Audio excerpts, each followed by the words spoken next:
सतगुर की जिसनों मत आवे,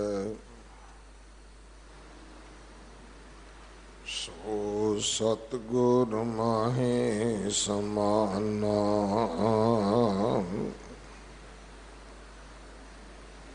एह बाणी जो जियों जाने,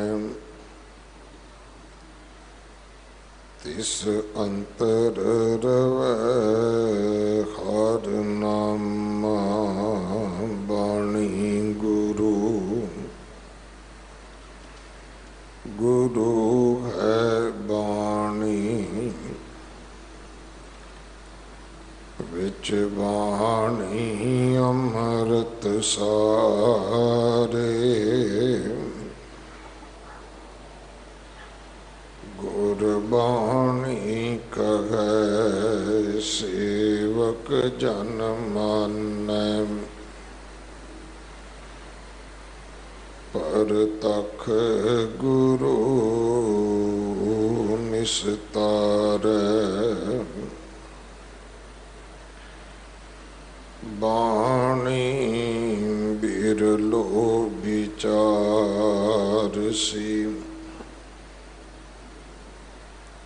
जे को गुरमुख होए।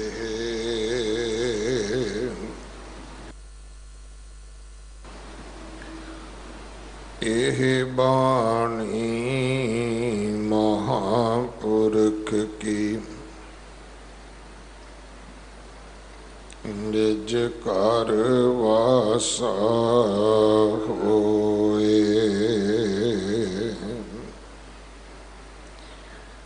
राम कली महला पंजवा, रैन दिनस जपों हर नाम।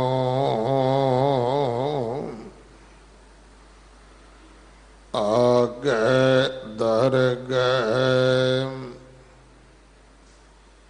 पामो थाम।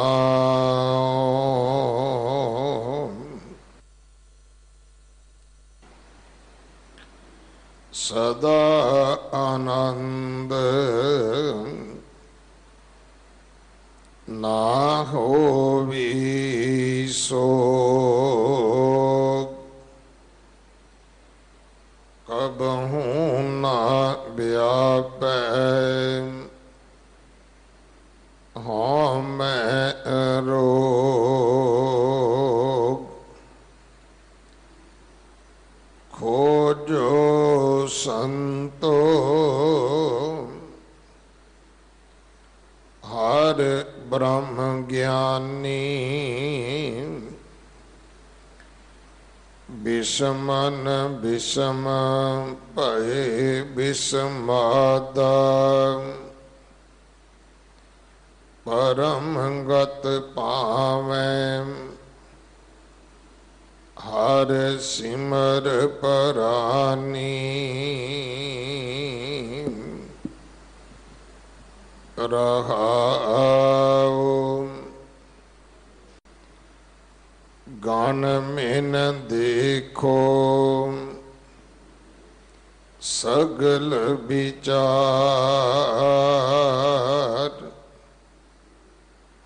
नाम बिना को सके ना तार।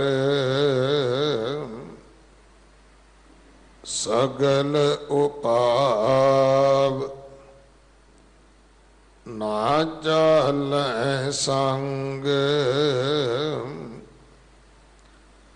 पव जल तरियै प्रभ कै रंग। देही तोए ना उतरै मैल,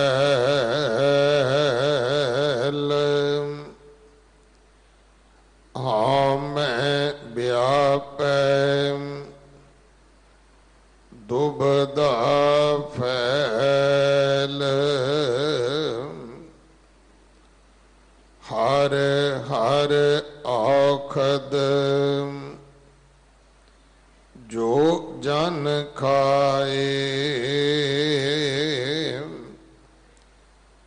ताका रोग सगल मिट जाए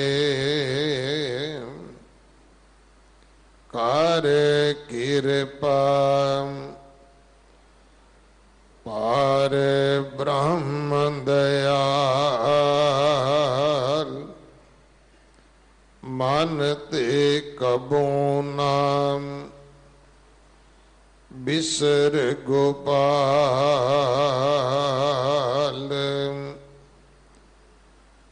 तेरे दास की होवा तूर नानक की प्रभ शरदा पूर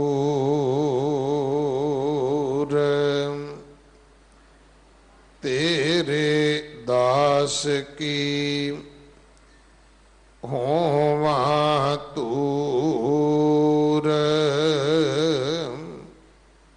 नानक की प्रभ शरदा पूर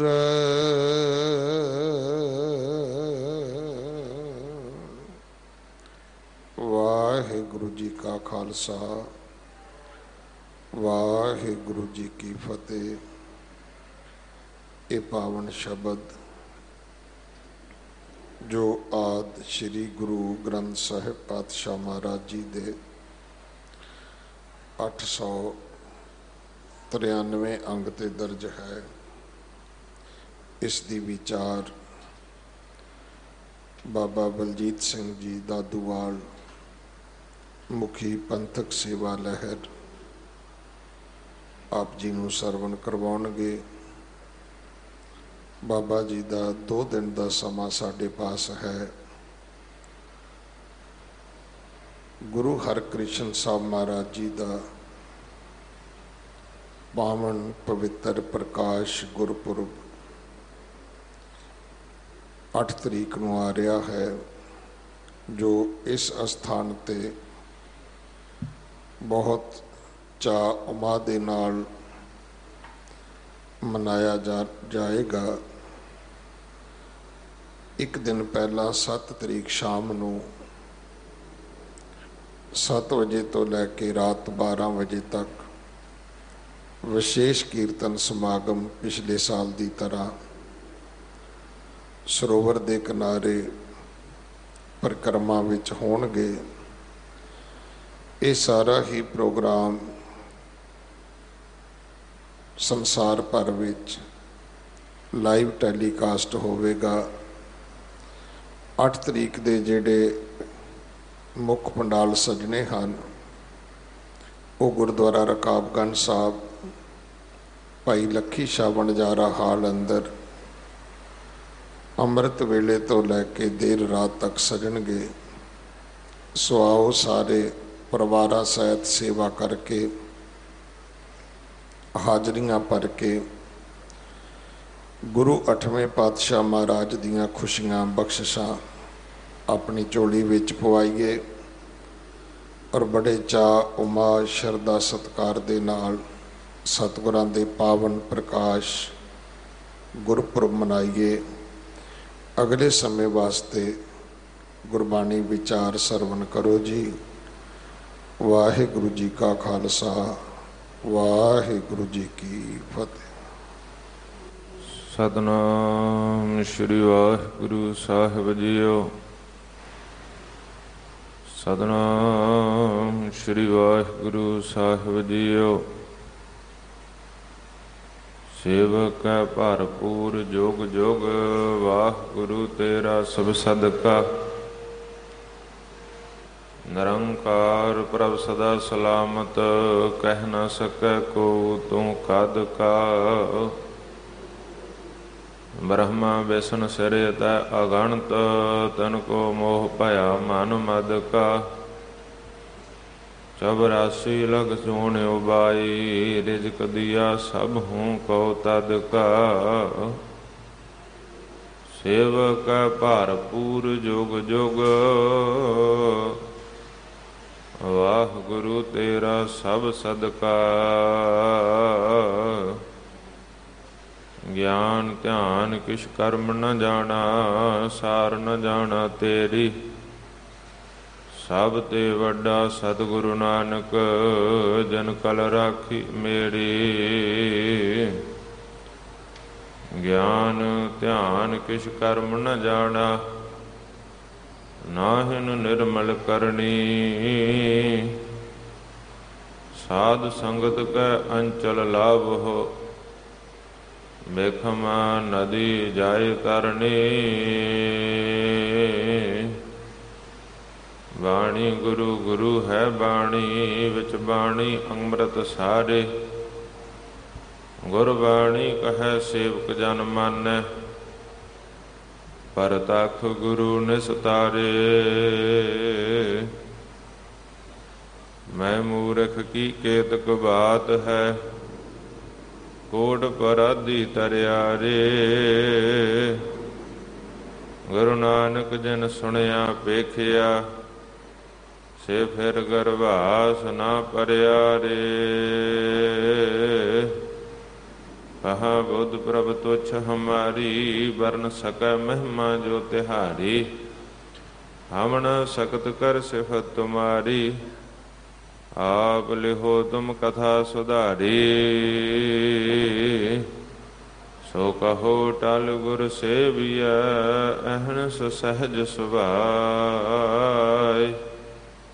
दर्शन परसय गुरु का जन्म मरण दुख जाय दर्शन परसय गुरु का जन्म मरण दुख जाय जुगो जुग टल चबर छतर तखत दे मालक गुरता गद्दी उपर सुभायमान 10 पातशाहियां दी आत्मक जोत बाणी गुरु शब्द गुरु धन धन साहिब श्री गुरु ग्रंथ साहब महाराज जी दी पावन पवित्र हाजर हजूरी विच बाला प्रीतम धन धन साहिब श्री गुरु हरकृष्ण महाराज जी दे पावन स्थान गुरुद्वारा श्री बंगला साहिब विखे जुड़ बैठ के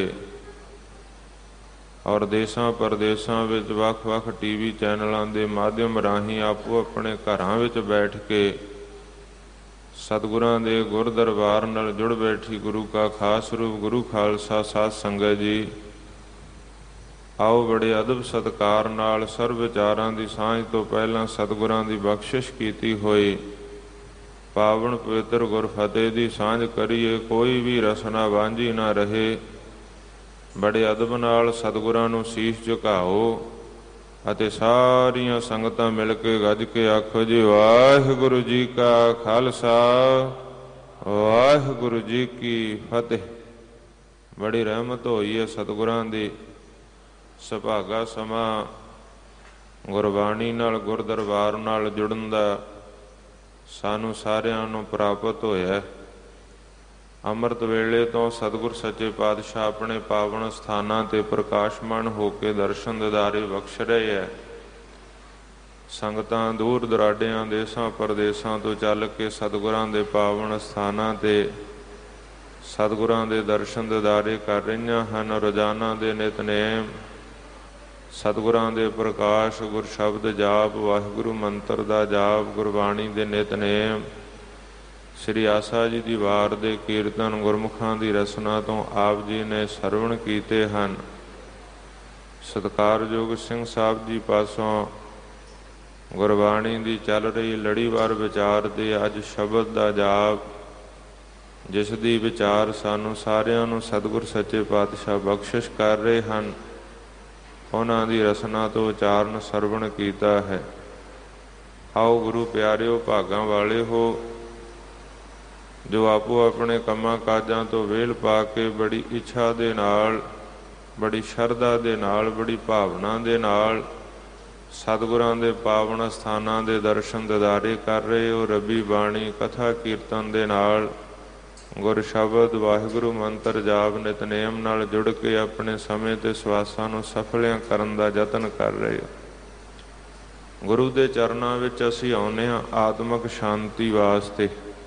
ਸਿੱਖ ਨੇ ਗੁਰੂ ਦੇ ਚਰਨਾਂ ਵਿੱਚ ਆਉਣਾ ਹੈ ਰੂਹਾਨੀਅਤ ਦੀ ਪ੍ਰਾਪਤੀ, ਅਧਿਆਤਮ ਦੀ ਪ੍ਰਾਪਤੀ ਵਾਸਤੇ, ਆਤਮਿਕ ਸ਼ਾਂਤੀ ਵਾਸਤੇ। ਇਹ ਵੱਖਰੀ ਗੱਲ ਹੈ ਕਿ ਅਸੀਂ ਦੁਨਿਆਵੀ ਇੱਛਾਵਾਂ ਰੱਖ ਕੇ ਵੀ ਗੁਰੂ ਦੇ ਚਰਨਾਂ ਵਿੱਚ ਆਉਂਦੇ ਹਾਂ। ਸਾਡੀਆਂ ਆਪੋ ਆਪਣੀਆਂ ਭਾਵਨਾਵਾਂ, ਆਪੋ ਆਪਣੀਆਂ ਮੰਗਾਂ, ਫਰਿਆਦਾਂ, ਜੋ ਦੁਨਿਆਵੀ ਲੋੜਾਂ ਨੇ, ਉਹ ਵੀ ਅਸੀਂ ਗੁਰੂ ਦੇ ਚਰਨਾਂ ਵਿੱਚ ਆ ਕੇ ਅਰਦਾਸ ਕਰਦੇ ਹਾਂ। ਕਿਉਂਕਿ ਸਤਿਗੁਰ ਸੱਚੇ ਪਾਤਸ਼ਾਹ ਮਹਾਰਾਜ ਦਾ ਹੀ ਦਰ ਹੈ ਜਿੱਥੋਂ ਸਾਨੂੰ ਲੋਕ ਪਰਲੋਕ ਦੀਆਂ ਖੁਸ਼ੀਆਂ ਪ੍ਰਾਪਤ ਹੁੰਦੀਆਂ ਨੇ। ਗੁਰੂ ਦੇ ਚਰਨਾਂ ਵਿੱਚ ਜਿੱਥੇ ਅਸੀਂ ਆਪਣੀਆਂ ਦੁਨਿਆਵੀ ਫਰਿਆਦਾਂ, ਕਿਸੇ ਦੀ ਕੁਝ ਭਾਵਨਾ, ਕਿਸੇ ਦੀ ਕੁਝ ਭਾਵਨਾ, ਆ ਕੇ ਅਰਦਾਸਾਂ ਕਰਦੇ ਹਾਂ ਔਰ ਸਾਂਝੇ ਰੂਪ ਵਿੱਚ ਸਤਿਗੁਰਾਂ ਦੇ ਚਰਨਾਂ 'ਚ ਅਰਦਾਸ ਕਰਦੇ ਆ ਕਿ ਜਿਨ੍ਹਾਂ ਵੀ ਸੇਵਾਦਾਰਾਂ ਨੇ ਦਰਸ਼ਨ ਦਿਦਾਰੇ ਕੀਤੇ, ਚੱਲ ਕੇ ਆਏ, ਤਿਲ ਫੁੱਲ ਭੇਟਾ ਕੀਤੀ ਹੈ, ਜੋ ਵੀ ਸੇਵਾ ਉਹਨਾਂ ਦੀਆਂ ਭਾਵਨਾਵਾਂ ਗੁਰਮਤਿ ਅਨੁਸਾਰ ਪੂਰੀਆਂ ਕਰਨੀਆਂ, ਸਤਿਗੁਰ ਦੇ ਚਰਨਾਂ 'ਚ ਸਾਂਝੇ ਰੂਪ ਦੇ ਵਿੱਚ ਗੁਰੂ ਕੇ ਅਰਦਾਸੀਆਂ ਵੱਲੋਂ ਅਰਦਾਸ ਹੁੰਦੀ ਹੈ। ਸਤਿਗੁਰ ਸੱਚੇ ਪਾਤਸ਼ਾਹ ਨੇ ਜੋ ਅੱਜ ਦਾ ਪਾਵਨ ਸਾਨੂੰ ਸ਼ਬਦ ਬਖਸ਼ਿਆ, ਜਿਸ ਸ਼ਬਦ ਦੀ ਵਿਚਾਰ ਵੱਲ ਆਪਾਂ ਵੱਧ ਰਹੇ ਹਾਂ, ਉਹਦੇ ਵਿੱਚ ਵੀ ਵਾਹਿਗੁਰੂ ਦੀ ਬੰਦਗੀ ਭਗਤੀ ਦਾ ਜ਼ਿਕਰ ਕੀਤਾ। ਤਾਂ ਮੈਂ ਪਹਿਲਾਂ ਬੇਨਤੀ ਕੀਤੀ ਹੈ ਕਿ ਗੁਰੂ ਚਰਨਾਂ ਵਿੱਚ ਆਉਣਾ ਸੀ ਬੰਦਗੀ, ਭਗਤੀ, ਰੂਹਾਨੀਅਤ, ਅਧਿਆਤਮ ਦੀ ਪ੍ਰਾਪਤੀ ਵਾਸਤੇ। ਗੁਰੂ ਦੇ ਚਰਨਾਂ ਵਿੱਚ ਆ ਕੇ ਸਤਿਗੁਰਾਂ ਤੋਂ ਦਾਤ ਮੰਗਣੀ ਵਿਸਰ ਨਾਹੀਂ, ਦਾਤਾਰ ਆਪਣਾ ਨਾਮ ਦੇਹੋ, ਗੁਣ ਗਾਵਾਂ ਦਿਨ ਰਾਤ, ਨਾਨਕ ਚਾਉ ਇਹੋ। ਅਤੇ ਸਤਿਗੁਰ ਸੱਚੇ ਪਾਤਸ਼ਾਹ ਵੀ ਸਾਨੂੰ ਇਹੀ ਉਪਦੇਸ਼ ਬਖਸ਼ਦੇ ਆ। ਜਦੋਂ ਅਸੀਂ ਗੁਰਬਾਣੀ ਦੇ ਵਿਚਾਰ ਨੂੰ ਪੜ੍ਹਾਂਗੇ, ਗੁਰਬਾਣੀ ਦੀ ਵਿਚਾਰ ਨੂੰ ਸੁਣਾਂਗੇ, ਗੁਰਬਾਣੀ ਦੇ ਸਿਧਾਂਤ ਨੂੰ ਵਿਚਾਰਾਂਗੇ, ਅਤੇ ਰੱਬੀ ਬਾਣੀ ਇੱਕ ਓਂਕਾਰ ਤੋਂ 18, 10, 20 ਤੱਕ ਸਾਨੂੰ ਇਹੀ ਰੂਹਾਨੀਅਤ ਦਾ ਉਪਦੇਸ਼ ਬਖਸ਼ਦੀ ਹੈ ਕਿ ਬੰਦਿਆ ਬੰਦਗੀ ਕਰ, ਭਗਤੀ ਕਰ, ਸਿਮਰਨ ਕਰ। ਸਤਿਗੁਰ ਸੱਚੇ ਪਾਤਸ਼ਾਹ ਮਹਾਰਾਜ ਨੇ ਸਾਨੂੰ ਇਹੀ ਉਪਦੇਸ਼ ਬਖਸ਼ਿਆ। ਗੁਰੂ ਬਾਣੀ ਦੇ ਅੰਦਰ ਜਦੋਂ ਅਸੀਂ ਪੜ੍ਹਦੇ ਹਾਂ ਸਤਿਗੁਰਾਂ ਦੇ ਬਚਨ ਤੇ ਸਤਿਗੁਰ ਉਪਦੇਸ਼ ਕਰਦੇ, ਜਬ ਲਗ ਜਰਾ ਰੋਗ ਨਹੀਂ ਆਇਆ, ਜਬ ਲਗ ਕਾਲ ਗਰਸੀ ਨਹੀਂ ਕਾਇਆ, ਜਬ ਲਗ ਬਿਕਲ ਭਈ ਨਹੀਂ ਬਾਨੀ, ਭਜ ਲੈ ਰੇਹ ਮਨ ਸਾਰੰਗ ਪਾਨੀ। ਸਤਿਗੁਰੂ ਕਹਿੰਦੇ ਜਿੰਨਾ ਚਿਰ ਤੇਰੇ ਕੋਲ ਬੁਢੇਪੇ ਦਾ ਰੋਗ ਨਹੀਂ ਆਇਆ, ਜਰਾ ਰੋਗ, ਕੋਈ ਬਿਮਾਰੀ ਨਹੀਂ, ਤੈਨੂੰ ਤੰਦਰੁਸਤ ਹੈ, ਪਰਮਾਤਮਾ ਦਾ ਨਾਮ ਜਪ, ਬੰਦਗੀ ਕਰ, ਸੇਵਾ ਕਰ। ਕਿਉਂਕਿ ਖਿਆਲ ਕਰਨਾ, ਜਦੋਂ ਮਨੁੱਖ ਬਿਮਾਰ ਹੋ ਜਾਂਦਾ, ਸਰੀਰਕ ਤੰਦਰੁਸਤੀ ਨਹੀਂ, ਤੇ ਨਾਮ ਜਪਣਾ ਵੀ ਮੁਸ਼ਕਲ ਹੋ ਜਾਂਦਾ, ਸੇਵਾ ਵੀ ਮੁਸ਼ਕਲ ਹੋ ਜਾਂਦੀ ਹੈ। ਸਰੀਰਕ ਤੰਦਰੁਸਤੀ ਦੇ ਨਾਲ ਹੀ ਬੰਦਾ ਕੋਈ ਵੀ ਦੁਨਿਆਵੀ ਕਾਰਜ ਵੀ ਸਰੀਰਕ ਤੰਦਰੁਸਤੀ ਨਾਲ ਹੀ ਕਰ ਸਕਦਾ, ਅਤੇ ਵਾਹਿਗੁਰੂ ਦੀ ਬੰਦਗੀ ਵੀ ਸਰੀਰਕ ਤੰਦਰੁਸਤੀ ਦੇ ਨਾਲ ਹੀ ਹੁੰਦੀ ਹੈ, ਅਤੇ ਸੇਵਾ ਵੀ ਸਰੀਰਕ ਤੰਦਰੁਸਤੀ ਦੇ ਨਾਲ ਹੁੰਦੀ ਹੈ। ਦੁੱਖ ਦੇ ਵਿੱਚ ਤੇ ਗੁਰਮੁਖ ਪਿਆਰਿਓ, ਮੂੰਹ ਦੇ ਵਿੱਚੋਂ ਪਰਮਾਤਮਾ ਦਾ ਨਾਮ ਨਹੀਂ, ਹਾਏ ਹਾਏ ਦੀ ਆਵਾਜ਼ ਆਉਂਦੀ। ਜਦੋਂ ਸਰੀਰਕ ਤਕਲੀਫ ਹੋਵੇ ਤੇ ਬੰਦਾ ਹਾਏ ਹਾਏ ਦੀ ਪੁਕਾਰ ਕਰਦਾ।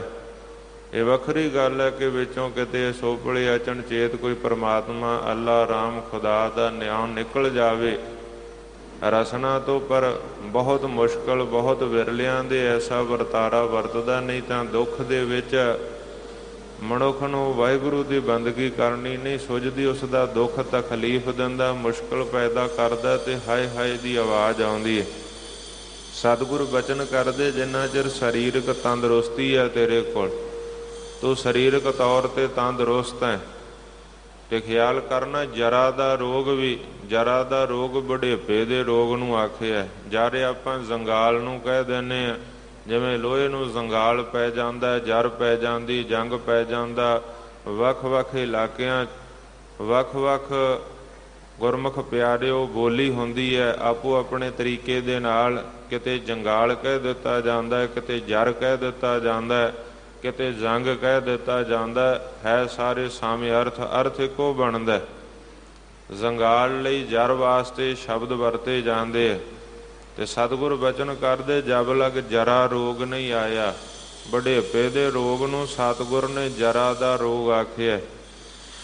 ਅਸੀਂ ਦੇਖਦੇ ਹਾਂ ਜੰਗਾਲ ਲੱਗਦਾ ਜਦੋਂ ਗੁਰਮੁਖ ਪਿਆਰਿਓ ਲੋਹੇ ਨੂੰ, ਤੇ ਜੰਗਾਲ ਖਤਮ ਕਰ ਦਿੰਦਾ, ਲੋਹੇ ਨੂੰ ਖਾ ਜਾਂਦਾ।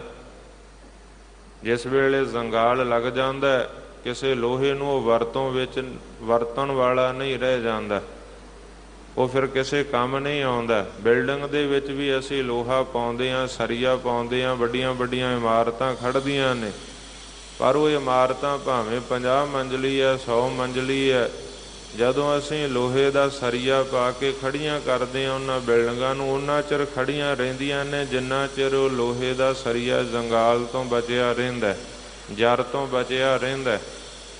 ਅਸੀਂ ਦੇਖਦੇ ਹਾਂ ਜਿਸ ਵੇਲੇ ਲੋਹੇ ਨੂੰ ਜਰ ਪੈ ਜਾਂਦੀ ਹੈ, ਜੰਗਾਲ ਪੈ ਜਾਂਦਾ, ਜੰਗ ਪੈ ਜਾਂਦਾ, ਤਾਂ ਉਸ ਵੇਲੇ ਜਿਹੜੀ ਬਿਲਡਿੰਗ ਹੈ ਉਹਦੀ ਹਾਲਤ ਖਸਤਾ ਹੋ ਜਾਂਦੀ ਹੈ, ਬਿਲਡਿੰਗ ਜਰਜਰੀ ਹੋ ਜਾਂਦੀ ਹੈ, ਕਿਸੇ ਵੇਲੇ ਵੀ ਡਿੱਗਣ ਦਾ ਖਤਰਾ ਰਹਿੰਦਾ ਤੇ ਆਖਰ ਡਿੱਗ ਪੈਂਦੀ ਹੈ, ਕਿਉਂਕਿ ਸਰੀਏ ਨੇ ਸੀਮਟ ਦਾ ਸਾਥ ਛੱਡ ਦਿੱਤਾ ਜੰਗਾਲ ਦੇ ਕਾਰਨ, ਜਰ ਦੇ ਕਾਰਨ। ਜਿੰਨਾ ਚਿਰ ਉਹ ਸਰੀਆ ਲੋਹਾ ਜਿਹੜਾ ਉਹ ਜੰਗਾਲ ਤੋਂ, ਜਰ ਤੋਂ ਬਚਿਆ ਰਹਿੰਦਾ, ਉਹਨਾਂ ਚਿਰ ਬਿਲਡਿੰਗ ਖੜ੍ਹੀ ਹੈ। ਪਰ ਜਿਸ ਵੇਲੇ ਉਹ ਜਰ ਜੰਗਾਲ ਲੋਹੇ ਨੂੰ ਲੱਗ ਜਾਂਦਾ, ਉਸ ਵੇਲੇ ਬਿਲਡਿੰਗ ਦੀ ਹਾਲਤ ਖਸਤਾ ਹੋ ਜਾਂਦੀ ਹੈ। ਤੇ ਸਤਿਗੁਰ ਸੱਚੇ ਪਾਤਸ਼ਾਹ ਨੇ ਇਸ ਜਰ ਨੂੰ, ਜੰਗਾਲ ਨੂੰ ਬੁਢਾਪੇ ਨੂੰ ਸਤਿਗੁਰ ਨੇ ਜਰ ਤੇ ਜੰਗਾਲ ਆਖਿਆ। ਬੁਢਾਪੇ ਨੂੰ ਸਤਿਗੁਰ ਸੱਚੇ ਪਾਤਸ਼ਾਹ ਨੇ ਜਰ ਜੰਗਾਲ ਦੇ ਰੂਪ ਵਿੱਚ ਸੰਬੋਧਨ ਕੀਤਾ। ਅਸੀਂ ਦੇਖਦੇ ਹਾਂ ਜਵਾਨੀ ਵਿੱਚ ਸਰੀਰ ਤੰਦਰੁਸਤ ਹੁੰਦਾ, ਪਰ ਜਿਸ ਵੇਲੇ ਜੰਗਾਲ ਦੀ ਤਰ੍ਹਾਂ ਬੁਢਾਪਾ ਆ ਜਾਂਦਾ ਤੇ ਹੱਡੀਆਂ ਮਾਸ ਦਾ ਸਾਥ ਛੱਡ ਦਿੰਦੀਆਂ ਨੇ, ਮਾਸ ਵੱਖ ਢਲਕਦਾ ਸਰੀਰ ਦੇ ਅੰਦਰ, ਹੱਡੀਆਂ ਵੱਖ ਢਲਕਦੀਆਂ ਨੇ। ਨੌਜਵਾਨ ਦੇ ਸਰੀਰ ਨੂੰ, ਉਸ ਦੀ ਬਾਂਹ ਨੂੰ, ਉਸ ਦੀ ਲੱਤ ਨੂੰ ਫੜੀਏ ਤਾਂ ਜਿੱਥੇ ਮਾਸ ਹੈ, ਚਾਹੇ ਉਹ ਡੌਲਿਆਂ ਦੀ ਗੱਲ ਹੈ, ਚਾਹੇ ਉਹ ਪਿੰਜਣੀਆਂ ਦੀ ਗੱਲ ਹੈ, ਪਤਾ ਨਹੀਂ ਲੱਗਦਾ ਹੱਡੀਆਂ ਵਿੱਚ ਲੁਕੀਆਂ ਨੇ, ਹੱਡੀਆਂ ਤੇ ਮਾਸ ਦੀ ਪਕੜ ਹੈ ਜਵਾਨੀ ਦੇ ਅੰਦਰ। ਪਰ ਜਦੋਂ ਬੁਢਾਪਾ ਆ ਜਾਂਦਾ ਉਸ ਵੇਲੇ ਹੱਡੀਆਂ ਜਿਹੜੀਆਂ ਨੇ ਉਹ ਵੱਖ ਢਲਕਦੀਆਂ, ਮਾਸ ਵੱਖ ਢਲਕਦਾ, ਪਤਾ ਲੱਗਦਾ ਕਿ ਹੁਣ ਹੱਡੀਆਂ ਨੇ ਮਾਸ ਦਾ ਸਾਥ ਛੱਡ ਦਿੱਤਾ ਤੇ ਮਨੁੱਖ ਦੀ ਬੁਨਿਆਦ ਬਹੁਤੀ ਨਹੀਂ ਰਹਿ ਗਈ, ਕਿਉਂਕਿ ਜਰਾ ਦਾ ਬੁਢਾਪੇ ਦਾ ਰੋਗ ਆ ਗਿਆ। ਸੋ ਸਤਿਗੁਰ ਬਚਨ ਕਰਦੇ ਨੇ, ਭਲਿਆ ਵਾਹਿਗੁਰੂ ਦੀ ਬੰਦਗੀ ਕਰ, ਕਦੋਂ ਜਬ ਲਗ ਜਰਾ ਰੋਗ ਨਹੀਂ ਆਇਆ। ਜਿੰਨਾ ਚਿਰ ਬੁਢਾਪੇ ਦਾ ਰੋਗ ਨਹੀਂ ਤੈਨੂੰ, ਬੁਢਾਪੇ ਦੇ ਅੰਦਰ ਵਾਹਿਗੁਰੂ ਦੀ ਬੰਦਗੀ ਮੁਸ਼ਕਲ ਹੈ। ਭਗਤ ਭੀਖਣ ਜੀ ਦੀ ਬਾਣੀ ਧੰਨ ਗੁਰੂ ਗ੍ਰੰਥ ਸਾਹਿਬ ਜੀ ਦੇ ਵਿੱਚ ਪੜ੍ਹਦੇ ਹਾਂ, ਉਹਨਾਂ ਨੂੰ ਜੋ ਇਲਾਹੀ ਇਲਹਾਮ ਹੋਇਆ, ਜੋ ਉਹਨਾਂ ਦੇ ਨਿਰਮਲ ਹਿਰਦੇ ਅੰਦਰ ਵਾਹਿਗੁਰੂ ਦੀ ਬਾਣੀ ਉਤਰੀ, ਤਾਂ ਉਹਨਾਂ ਨੇ ਵੀ ਇਹੀ ਵਚਨ ਕੀਤੇ ਹੈ ਕਿ ਨੈਨੋ ਨੀਰ ਬਹਿ ਤਨ ਖੀਨਾ, ਭਏ ਕੇਸ ਦੁੱਧ ਬਾਨੀ, ਰੂਦਾ ਕੰਠ ਸ਼ਬਦ ਨਹੀਂ ਉਚਰੈ, ਅਬ ਕਿਆ ਕਰੈ ਪ੍ਰਾਨੀ। ਕਿ ਜਦੋਂ ਇਸ ਤਰ੍ਹਾਂ ਦੀ ਬੁਢਾਪੇ ਦੀ ਹਾਲਤ ਹੋ ਜਾਂਦੀ ਹੈ, ਉਸ ਵੇਲੇ ਪਰਮਾਤਮਾ ਦਾ ਨਾਮ ਕਿੱਥੋਂ ਜਪੇਂਗਾ, ਉਸ ਵੇਲੇ ਵਾਹਿਗੁਰੂ ਦੀ ਬੰਦਗੀ ਨਹੀਂ ਹੋਣੀ।